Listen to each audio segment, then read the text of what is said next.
0, je suis heureuse de vous retrouver en ce jeudi 10 septembre. Et pour démarrer la journée, je vous propose d'ouvrir la Bible dans la deuxième lettre aux Corinthiens, au deuxième chapitre à partir du verset 14.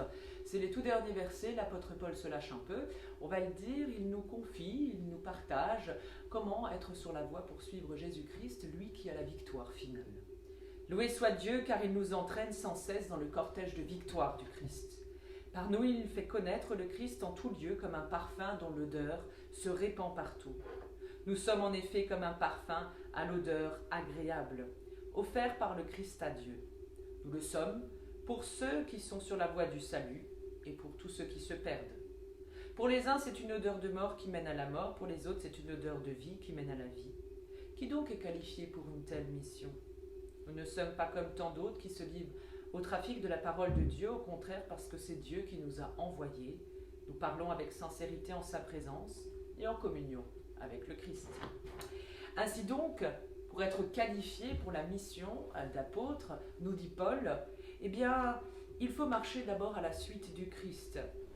On n'est pas toujours bien compris, bien reçu, bien accueilli, bien entendu.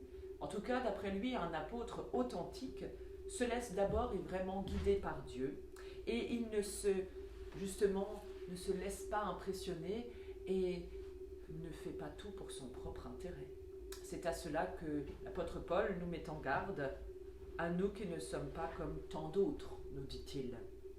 Ainsi, nous pouvons prier, et je vous invite avec les mots d'André Dumas pour ce matin, pour ouvrir et franchir les frontières qui nous habitent, qui sont en nous. Seigneur notre Dieu, nos vies sont limitées, et il est bien qu'il en soit ainsi.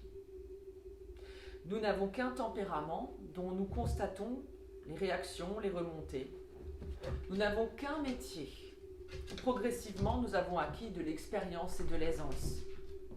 Nous n'avons qu'un pays donné en partage à notre naissance ou à notre adoption. Nous n'avons qu'un amour qui nous attire et nous heurte. Nous n'avons qu'une foi, même quand nous trébuchons dans son expression, dans sa recherche. Nous n'avons qu'un nom unique comme toi-même, Seigneur Dieu de l'univers multiple. Tu n'as pourtant qu'un nom unique, donné en connaissance et en suffisance. Seigneur notre Dieu, apprends-nous à te reconnaître, à habiter et à aimer nos limites, afin que nous devenions des arbres plantés plutôt que des girouettes agitées par les vents. Mais qui dit limite dit aussi frontières, les frontières des autres, de toi, frontières des nations, des cultures, des classes, des races, frontières des dons et des manques, frontières de la foi et de la croyance. Alors Seigneur, sans quitter nos limites, nous voudrions franchir aussi nos frontières pour vivre le voyage, le brassage, l'échange et la communion.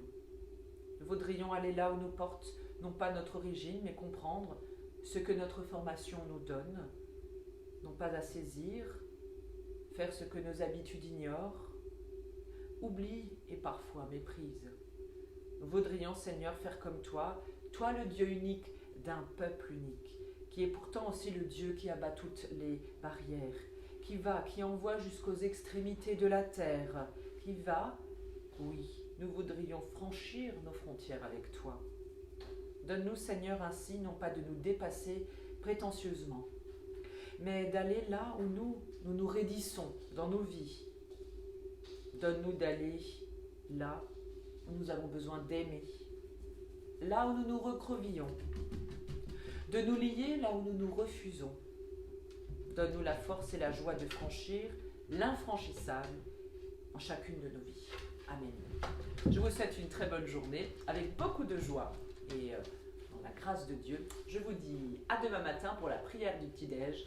Et sinon, rendez-vous ce dimanche en vidéo avec un temps de célébration et de culte live. Portez-vous bien.